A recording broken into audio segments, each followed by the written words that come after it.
Welcome to another episode of the Bark Brigade podcast by Dogazilla Magazine. Today we will talk with an expert for service dog training. Thank you. It's really great to be here. So imagine you're just, walking through a busy grocery store. Right. To you, it's just a quick, mundane errand to grab some milk and bread. Just a normal Tuesday. Exactly. But to the dog walking quietly next to you, it's this intense, high-stakes matrix of information. Oh, absolutely. Their brain is actively filtering out thousands of chaotic noises. The clatter of shopping carts, the hum of the refrigerators. Yeah, they have to ignore all of that. They're ignoring the smell of a spilled rotisserie chicken in aisle 4. They're tracking the movement of like 3 toddlers running past. Which is not easy for a dog. Right. And simultaneously, they are continuously sampling your actual blood chemistry through the air. It really is wild when you think about it. It is. They are ready to physically intervene before you even consciously realize you're about to have a medical emergency. Yeah, they know before we do. So today, our mission for this deep dive into the Dogozilla magazine's source material, specifically their guide on the service dog training process, is to completely map out this incredible transformational journey. It's a huge journey, from puppyhood to public access. It really is. We are going to explore the hidden cognitive world of these canine heroes. This is your ultimate shortcut to understanding the genetics, the advanced behavioral science, and, the immense daily dedication required to shape a dog into a vital lifeline, a lifeline that fundamentally changes the life of the human they serve. It's a profound journey. And for you, the listener, I want you to just pause for a second and imagine the immense, absolute trust required in this partnership. Wow. Yeah. You are relying on an animal for a vital medical alert or for your physical navigation through a crowded city street with oncoming traffic. Putting your life in their paws, literally. Literally. You're placing your safety, your independence, and sometimes your very life in the paws of a dog. That level of reliance requires an education process that is nothing short of extraordinary. I can't even imagine. We're looking at a system that takes raw genetic potential and molds it into a highly calibrated medical device. Okay, let's unpack this because right out of the gate, we need to completely shatter a common public misconception. Oh, definitely. There's a lot of confusion out there. When we talk about these specific working dogs, we are not talking about cute pets who know how to sit or, shake hands or just look adorable in a vest. No, not at all. We are talking about highly specialized working partnerships. But before we can even get into the mechanics of how we train them, we first need to establish what they actually do and who they are. Because not every good boy is cut out for the job. Right. And out in the real world, the waters have gotten incredibly muddy. People constantly confuse service dogs, therapy dogs, and emotional support animals. All the time. And that confusion isn't just annoying, it actually has real-world consequences, right? Huge consequences. The distinction is legally, practically, and psychologically vital. Let's draw the hard lines here. Please do. A service dog is protected under the Americans with Disabilities Act, the ADA, because it is specifically trained to perform tasks that directly mitigate the impact of a person's disability. Okay, so it's about a specific, trained task. That is the core legal and functional definition. They are doing specific, trained, physical, or cognitive work. They're not there just to exist, They're there to execute a job. Right. And if we look at the other categories, you have emotional support animals, or ESAs. Right, ESAs. These dogs provide profound comfort to individuals with mental health conditions. But, and I think this is a massive distinction, they do not require any specialized task training. Exactly. Their mere presence is what provides the benefit. Yeah, and because they aren't task trained, they do not have general public access rights to go into restaurants or grocery stores. That's a point people miss a lot. Then you have therapy dogs. These are animals trained to provide comfort, but they do it in controlled facilities, right? Like hospitals, schools, or nursing homes. Yes, and under the supervision of trained professionals. So they go to work to help other people, not their handler. And they only have access to the specific facilities they're invited to. That's spot on. I like to frame it this way for people who are confused.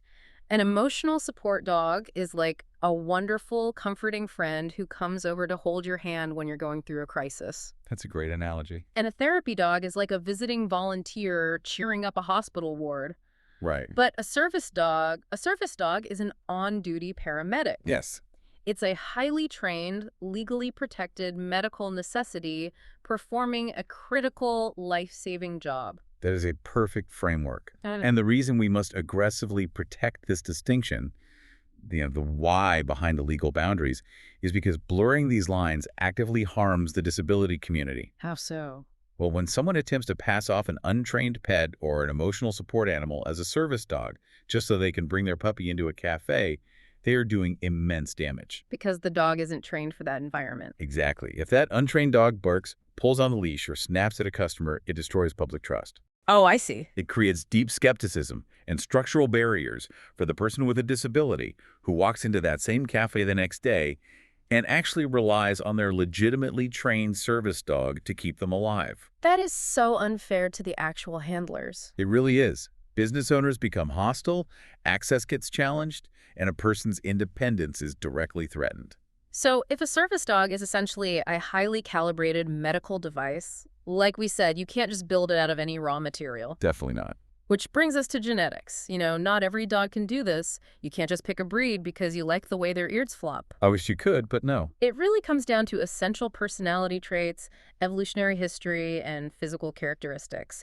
And looking at the source material, the big four we see dominating this field are Labrador retrievers, golden retrievers, German shepherds, and standard poodles. Yep, the big four. Let's break down the science of why, maybe starting with the labs. Sure. So to understand the Labrador Retriever's dominance in this field, we have to look at their evolutionary history. These dogs were bred in the 19th century to work on fishing boats in the freezing waters off Newfoundland. Freezing waters. Wow. Right. And what did they need to do? They had to sit calmly on a rocky, unstable boat for hours without getting anxious. That takes a lot of chill. It does. They had to have immense physical stamina to swim. They had to have what we call a soft mouth to retrieve fish or nets without damaging them. Oh, a soft mouth. I've heard that term. Yeah. And they had to stare at the water, highly focused, just waiting for a command. Oh, I see where this is going. Right. If you translate those genetics to modern service work, it makes perfect sense. A dog that can sit on a boat for 6 hours can sit quietly under a restaurant table or a desk in a university lecture hall. That is brilliant. And a dog with a soft mouth can be taught to gently pick up a dropped, fragile plastic medication bottle without crushing it. Oh, wow. That's incredibly specific and useful. They have the physical stamina to walk all day in a harness, but also the eager-to-please intelligence that makes them highly trainable for complex medical alerts. That is fascinating. The historical application just maps perfectly onto the modern disability need. It really does. Then we have golden retrievers. I mean, they share a lot of the retrieving history, but they have a slightly different emotional profile, don't they? Yes, Goldens possess a natural softness to their temperament. They just seem so sweet. They are. They are incredibly deeply attuned to human emotion. This makes them exceptional for mobility impairments where a gentle touch is needed, but it makes them absolute superstars for certain types of psychiatric and emotional support work. Because they just want to love you? Pretty much. They have a natural desire to lean in and comfort when they sense distress. But then we pivot to a completely different type of dog, the German Shepherd. Yes. We usually associate them with police and military work, but they're also heavily utilized for service dog tasks, right? Specifically mobility assistance, psychiatric support for veterans, and search and rescue. Very heavily utilized, yes. But their processing engine is totally different from a retriever's, isn't it? Completely different. The German Shepherd was bred in the late 1800s to independently trot for up to 50 miles a day, analyzing flocks of sheep and constantly scanning the horizon for wolves. 50 miles a day, that's insane stamina. It is. They were bred to identify threats and manage complex environments with an independent processing engine. They have incredible physical strength, fierce loyalty, and just intense focus. So if we compare how intelligence and physical stamina influence breed suitability, it really is a complex puzzle of matching the dog's genetic baseline to the specific disability. Exactly. What's fascinating here is how these natural genetic predispositions dictate success or failure in different roles. Give me an example. Well, let's contrast the temperament needs of a psychiatric service dog helping someone with severe PTSD versus a physical mobility assistance dog. Okay, let's look at the psychiatric one first. For the psychiatric service dog, you need a dog that is emotionally sensitive, naturally calming, and willing to perform what we call deep pressure therapy. Deep pressure therapy. What exactly does that look like? This is where the dog is trained to use their physical body weight to lay across the handler's chest or legs during a panic attack. Oh, like a weighted blanket. Exactly like that. Physiologically, the weight of the dog stimulates the handler's vagus nerve.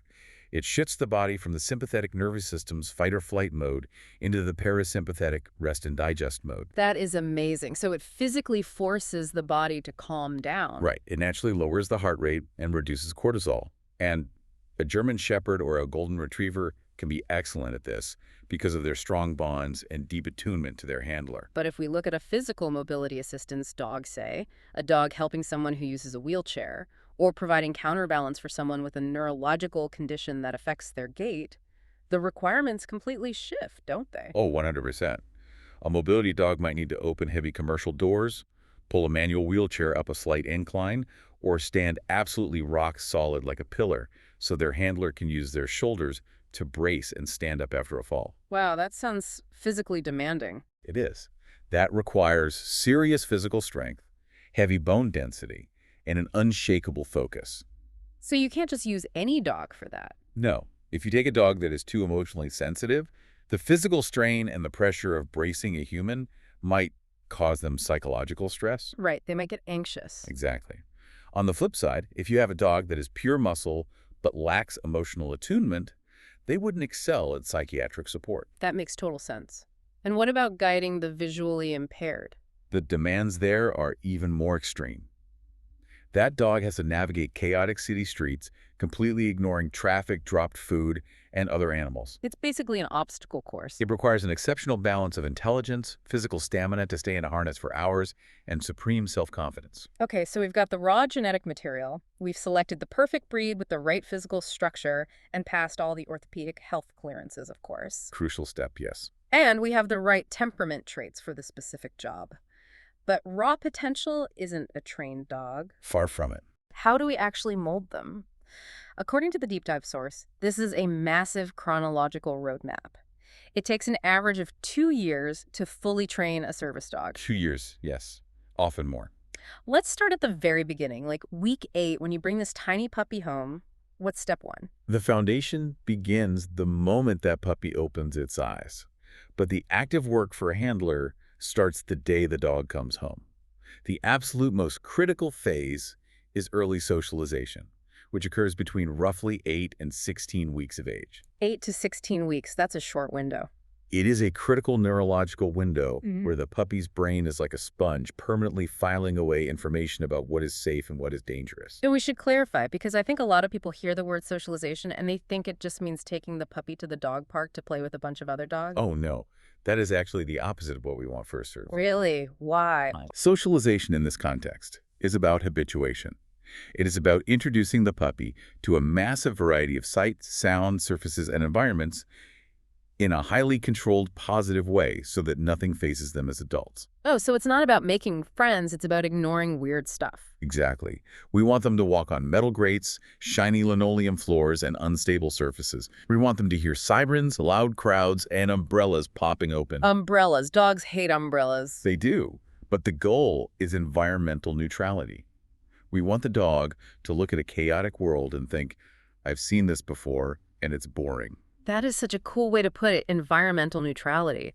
Because if a dog is terrified of sliding glass doors or the sound of a bus air brake, they can't focus on their handler's medical needs. Precisely. They can't do their job if they're panicking. So moving past that neurological window, we get into obedience. Now, we all know what basic obedience looks like, right? A dog learning to sit, stay, heel, and come when called. Basic pet stuff, yeah. But for a service dog, sit isn't just a trick you do in the kitchen for a treat. It has to be bulletproof. How do trainers bridge the gap between a puppy sitting in a quiet living room and a dog holding a stay command in the middle of a crowded airport terminal? The mechanism there is called generalization. Generalization, okay. Yeah, dogs are incredibly poor generalizers, naturally.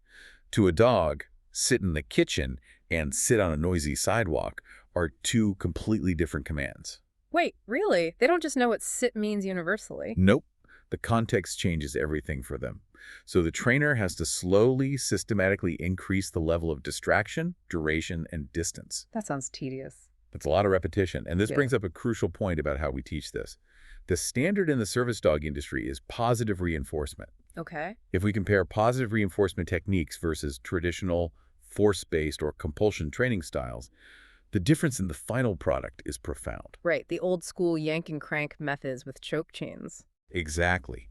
When you use pain or fear to train a dog, you elevate their cortisol levels. The stress hormone. Yes.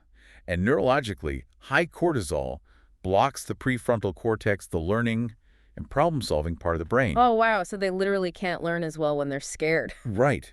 A dog trained through force might obey out of fear, but they will shut down in a high-stress public environment. They stop thinking. They just freeze. Exactly. But positive reinforcement, using markers like a clicker and rewards, triggers the release of dopamine. It builds a dog that actually wants to work. They enjoy the game. They do. It creates an animal that is confident, engaged, and actively trying to figure out how to earn their reward. For a service dog, they absolutely must be a willing, thinking partner. That makes complete sense. You want an active participant, not a prisoner. Well said. Because once they have that rock-solid generalized obedience, we move into the truly mind-blowing stuff, task-specific training. This is the best part. Here's where it gets really interesting. This is where we take a dog and teach them to detect invisible medical conditions, like a sudden drop in blood sugar for a diabetic, or an oncoming epileptic seizure. It's like magic, but it's science. I mean, how on earth does a dog know someone's blood sugar is crashing? Well, it all comes down to the mechanics of scent work and the sheer biological power of the canine nose. Which is legendary. Oh, yeah. A dog's sense of smell is anywhere from 10,000 to 100,000 times more sensitive than ours. 100,000 times. I can't even wrap my head around that. It's incredible. Their olfactory bulb is proportionally massive, and they possess a specialized organ called the vomeronal organ, or Jacobson's organ. Jacobson's organ, what does that do? It allows them to literally taste and analyze chemical compounds in the air. Taste the air. Like a snake. Kind of, yeah. So when a person's blood sugar drops rapidly, their body chemistry fundamentally changes.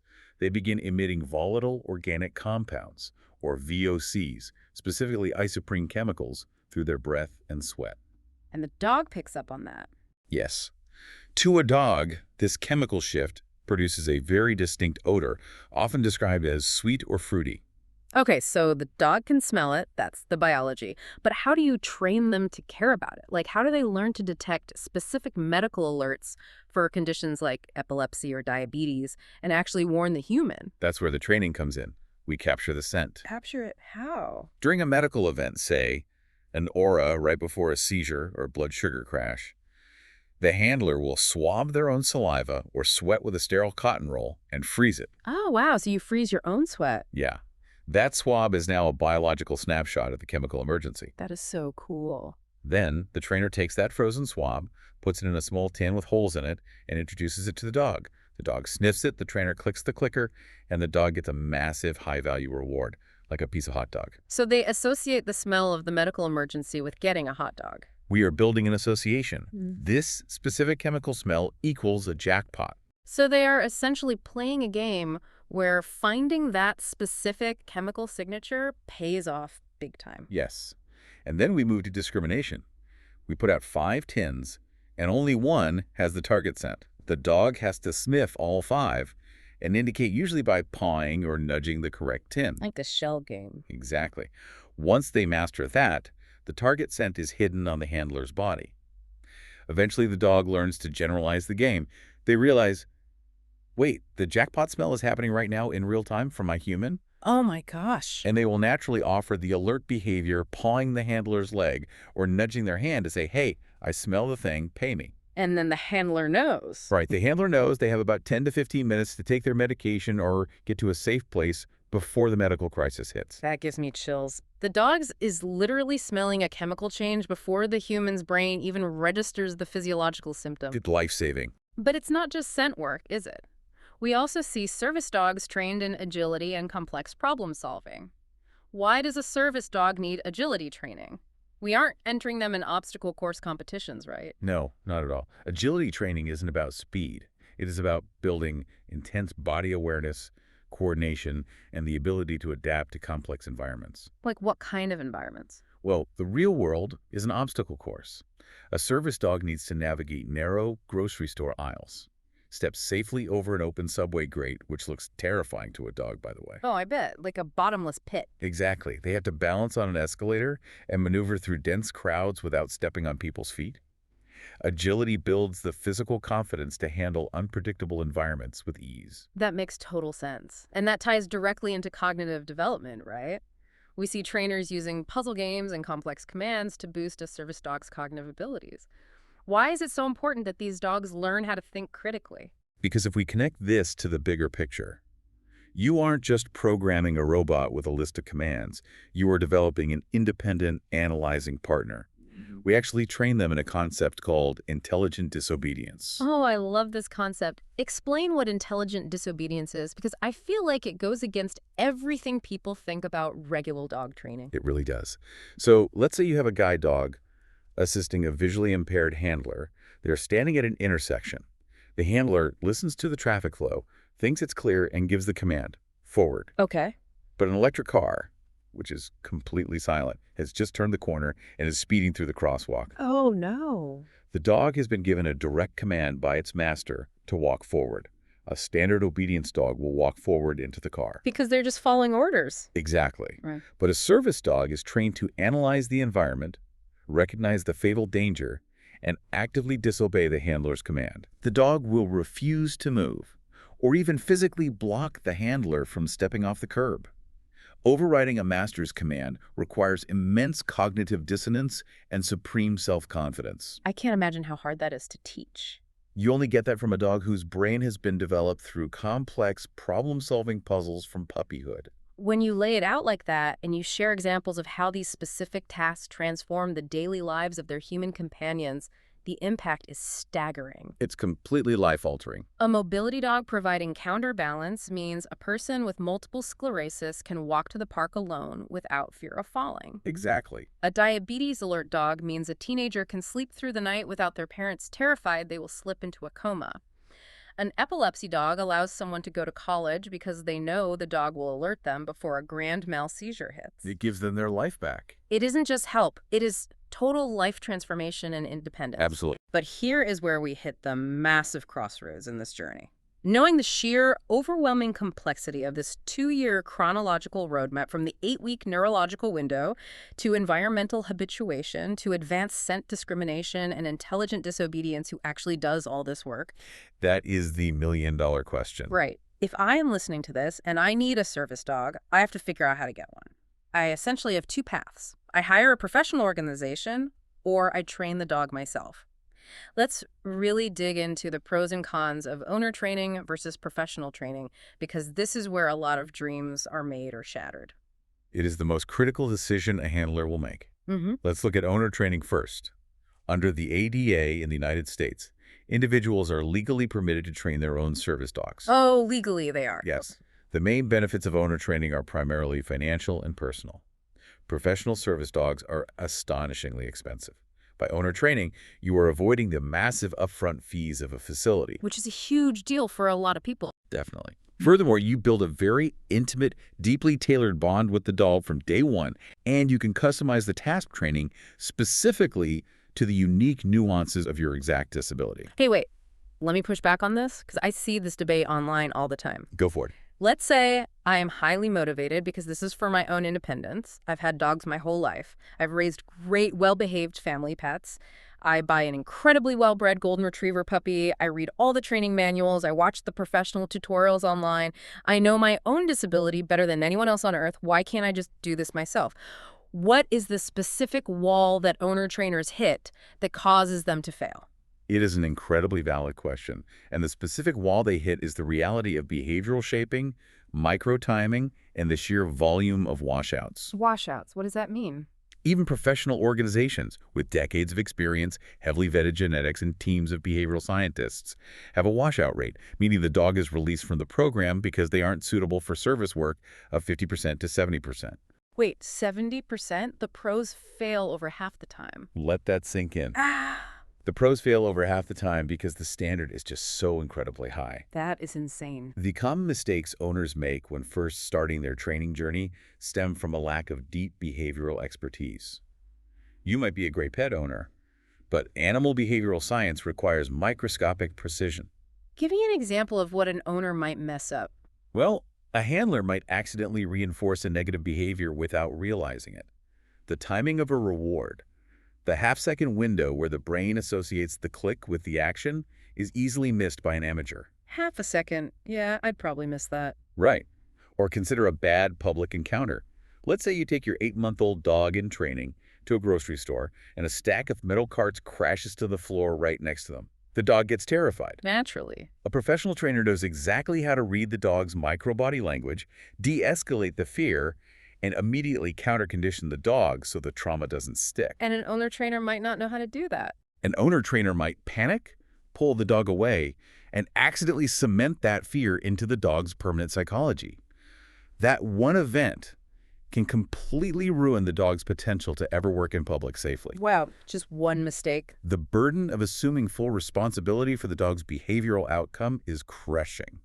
So, while owner training is legally possible, the risk of failure is astronomically high if you don't know the deep mechanics of what you are doing. Exactly. Let's look at the professional training side. I mean, the pros are obvious. Expert guidance. You are getting comprehensive training that adheres to international standards. It saves the handler thousands of hours of intense daily labor, and you get certification credibility, which, while not legally required, makes public life vastly easier. It really does. But the cons are severe. We are talking about staggering costs and agonizing waiting lists, address the frequently asked questions regarding training costs and the expected time commitments for a professional dog. What are we looking at?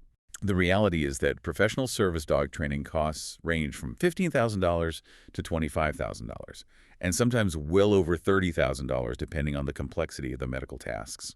$30,000. That is a car. Is a massive investment, and the expected time commitment to fully train a dog, whether you do it or a pro does it, is roughly 18 months to 2 full years. And if you're waiting for an organization to provide you with a fully trained dog, you might be on a waiting list for 3 to 5 years. That is a devastating timeline for someone who needs help right now. It is heart-wrenching. Which is why many people are forced into a hybrid model, right? They buy a puppy, but they hire a professional to guide them. Yes, hybrid training is becoming very popular. For newcomers trying to start this process safely, it is essential to understand the sheer volume of work. Can you outline a simple training schedule concept? What does a day in the life of training a service dog actually look like? Because you can't just take them to a 1-hour puppy class on Saturday mornings and call it a day. Absolutely not. It is a daily, unyielding lifestyle. A typical day requires dedicated hours broken into small, intense sessions. Break it down for me. You might spend 20 minutes in the morning working on basic obedience and impulse control before breakfast. Okay, manageable. In the afternoon, you might do an hour of public access exposure, taking the dog to a hardware store just to walk the aisles and practice ignoring distractions. An hour at the hardware store. In the evening, you spend 30 minutes on specific task training, like scent discrimination or retrieval work. Still sounds like a part-time job. But wait, interwoven through the entire day is constant behavioral management. You are always training. Every interaction is shaping the dog. And this highlights exactly why working with experienced professional trainers is vital for success, even if you are doing the daily work yourself. Why is expert supervision absolutely critical for advanced service tasks? Because teaching a dog to identify medical alerts or safely guide you around obstacles requires an in-depth understanding of how to sequence behaviors. If you train a mobility bracing task incorrectly, you could permanently destroy the dog's spine and joints. Oh, that's terrifying. If you train an epilepsy alert incorrectly, the dog might start false alerting just to get treats, or they might miss the actual biochemical shift. Professional oversight ensures that the behavioral mechanics are sound, the dog's physical health is protected, and it ensures the highest standards for public access safety. Okay, so let's fast forward. The 2 years of grueling work have passed. The thousands of dollars have been spent. The hundreds of hours of daily training sessions are complete. The dog is a finely tuned, task-trained partner. The finish line. You would think that is the finish line, but really it is just the starting line. Because once the dog is fully trained, the real journey begins, stepping out the front door into a chaotic, unpredictable, and often ignorant public world. That is the hardest part for many. Navigating the real world is where the psychological toll on the handler really takes shape. Let's outline the key legal rights and public access laws for service dog handlers, specifically under the ADA in the United States, because this dictates everything. The Americans with Disabilities Act is the shield that protects these handlers. Under the ADA, state and local governments, businesses, and nonprofit organizations that serve the public generally must allow service animals to accompany people with disabilities in all areas of the facility where the public is allowed to go. So basically everywhere. Yes. This means a service dog is legally permitted in restaurants, grocery stores, hospitals, hotels, and airplanes, regardless of any general no pet policies. They are not considered pets under the law. They are medical equipment. But business owners don't always know that. And the law is actually very specific about what a business owner or employee can ask to verify the dog. They cannot ask you to prove your disability, right? Correct. The ADA protects the medical privacy of the handler. If it is not blindly obvious what service the dog provides, for example, if the dog isn't actively pulling a wheelchair staff, may ask only two specific questions. Only two. Only two. One, is the dog a service animal required because of a disability? And two, what work or task has the dog been trained to perform? So they can't ask what's wrong with you. No. They cannot ask about the person's disability, require medical documentation, require a special identification card or training documentation for the dog, or ask that the dog demonstrate its ability to perform the work. While that protects privacy, it creates a very complex dynamic in the real world. So we need to share some simple starter tips to help new handlers prepare for their training journey and their public life. Even though the ADA doesn't require vests, ID cards, or certification papers, what is the practical reality on the ground? The practical reality is that you will face challenges. Many handlers choose to vest their dogs simply as a visual deterrent to the public.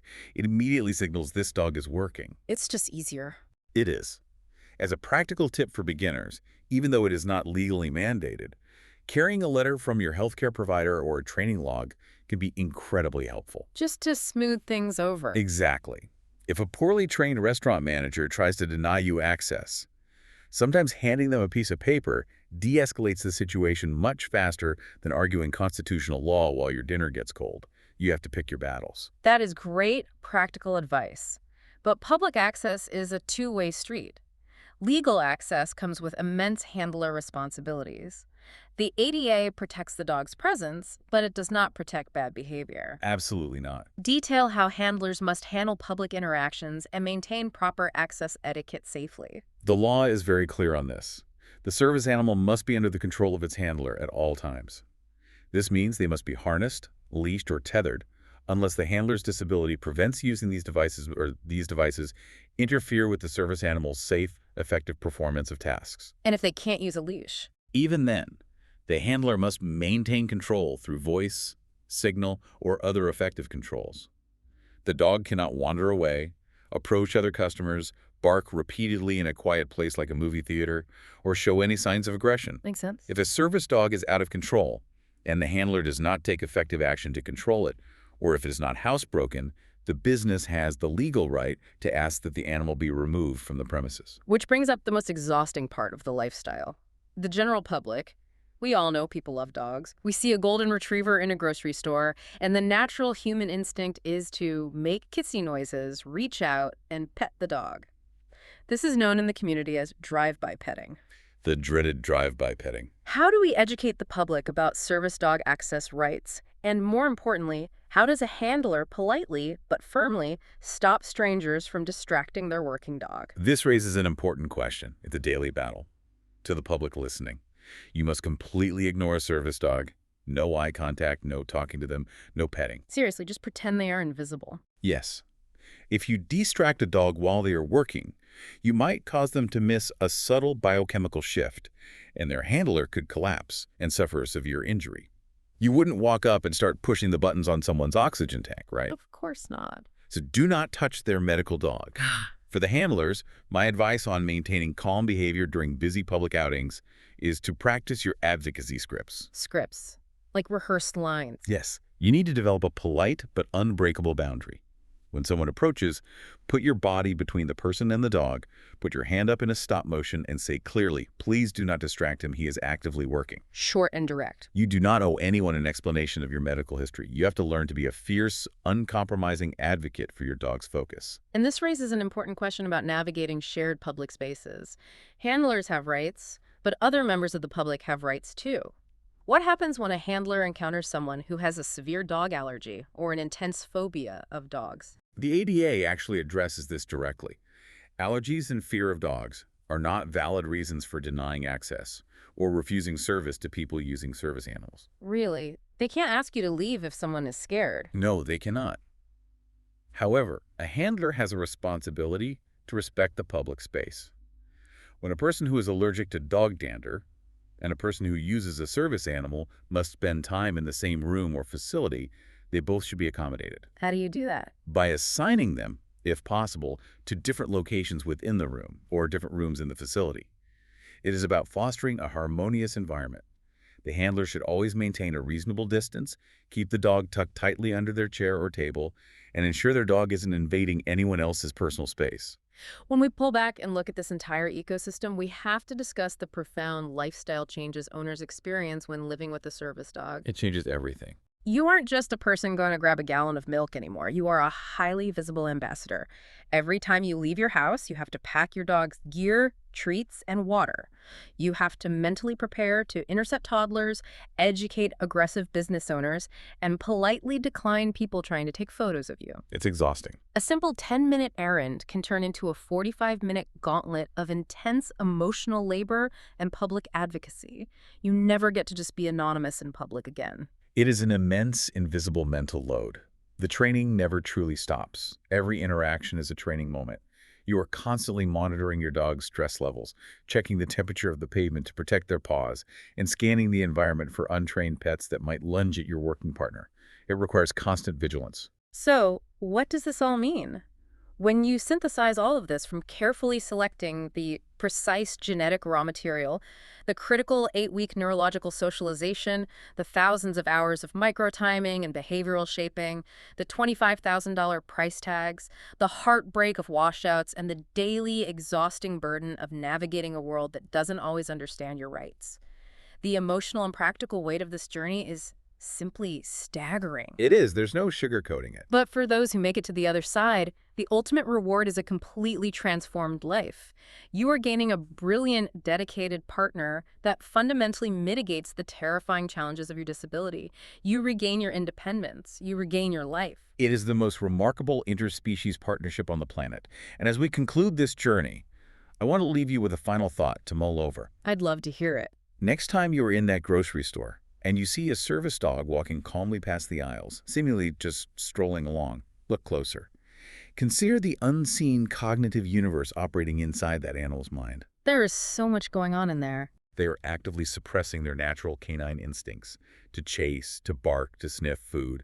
They're processing complex environmental data, analyzing spatial geometry to guide their human around obstacles, and simultaneously running a real-time chemical analysis of their handler's blood through the air. It's just mind-blowing. They are doing all of this out of a profound, cultivated bond. Marvel not just at their obedience, but at the incredible active intellect of the working dog. Thank you for listening, dear Brigadiers, and if you have any questions, visit the source article on Dogazilla magazine at dogazilla.com. That was all for this episode, and until the next time, bye to all listeners of the Bark Brigade podcast.